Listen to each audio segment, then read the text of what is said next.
क्या आपने कभी सोचा है कि तहसीलदार क्या होता है और क्यों ये सरकारी नौकरी इतनी लोकप्रिय है? तहसीलदार तहसील स्तर पर प्रशासन और राजस्व का सबसे अहम अधिकारी होता है।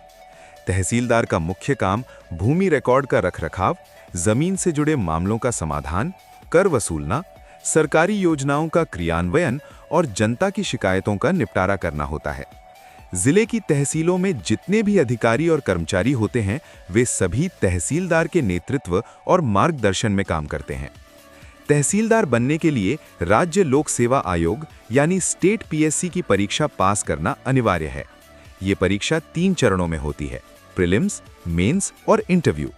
प्रीलिम्स में सामान्य ज्ञान, करंट अफेयर्स, गणित और रीजनिंग शामिल होते हैं। मेंस परीक्षा लिखित होती है, जिसमें आपकी विश्लेषण क्षमता, लेखन कौशल और प्रशासनिक समझ देखी जाती है।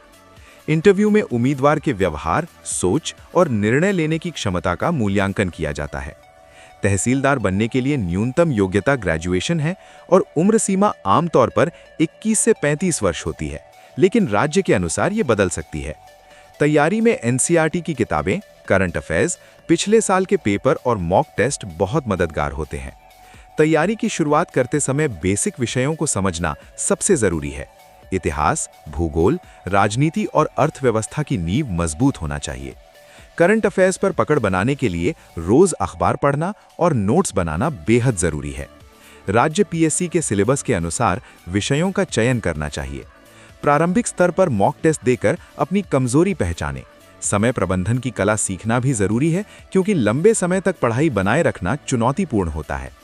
अभ्यास के लिए पिछले सालों के प्रश्न पत्रों को हल करना और समय पर उत्तर देना सीखना आपकी सफलता की कुंजी है। तैयारी के दौरान अनुशासन, समय का प्रबंधन और लगातार रिवीजन करना बहुत आवश्यक है। रोजाना 4-6 घंटे की पढ़ाई, सही टाइम टेबल बनाना, नोट्स बनाना और हफ्ते में 1 बार रिवीजन करना सफलता की कुंजी है। सोशल मीडिया और मोबाइल का सीमित उपयोग ही तैयारी को फोकस में रख सकता है। परीक्षा में फेल होने पर निराश नहीं होना चाहिए। अपनी गलतियों का विश्लेषण करना, रणनीति बदलना और अगली बार बेहतर प्रयास करना ही सफलता की कुंजी है। तहसीलदार की नौकरी में जिम्मेदारी बहुत होती है। इसमें भूमि रिकॉर्ड का रखरखाव, भूमि विवाद का निपटारा, कर वसूलना, सरकारी योजनाओं का क्रियान्वयन और जनता की समस्याओं का समाधान करना शामिल है।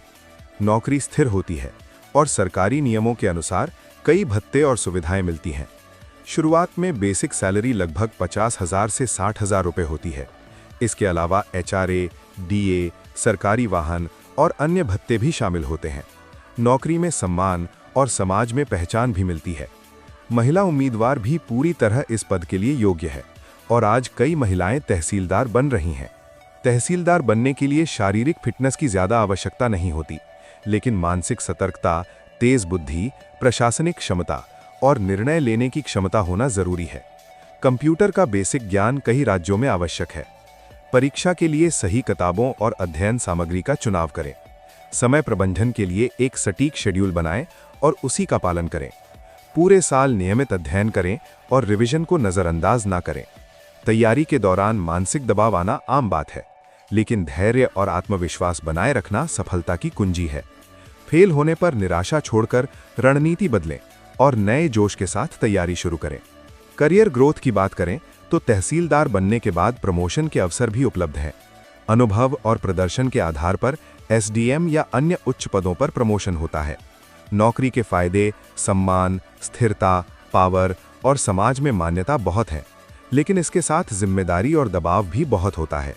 एसपी या आईपीएस अधिकारियों की तरह तहसीलदार को भी कभी-कभी अचानक फील्ड में जाना पड़ता है और निर्णय लेने की क्षमता हमेशा तेज होनी चाहिए। तैयारी के लिए सही किताबों का चयन, समय प्रबंधन और लगातार रिवीजन जरूरी है। तहसीलदार के पद पर रहते हुए आप शासन की नीतियों को लागू करने, समाज में शांति बनाए रखने और जनता की सेवा करने का अवसर पाते हैं। विभिन्न सरकारी योजनाओं का क्रियान्वयन, भूमि विवाद समाधान, कर वसूलना और जनता की समस्याओं का निपटारा करते हुए आप जिले और राज्य में महत्वपूर्ण भूमिका निभाते हैं। महिला उम्मीदवारों के लिए भी ये अवसर खुला है और आज कई महिलाएं इस पद पर उत्कृष्ट प्रदर्शन कर रही हैं।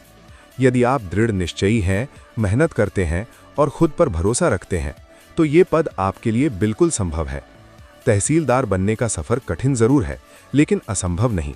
सही दिशा में मेहनत, अनुशासन, समय प्रबंधन और लगातार रिवीजन आपको इस पद तक पहुंचा सकते हैं।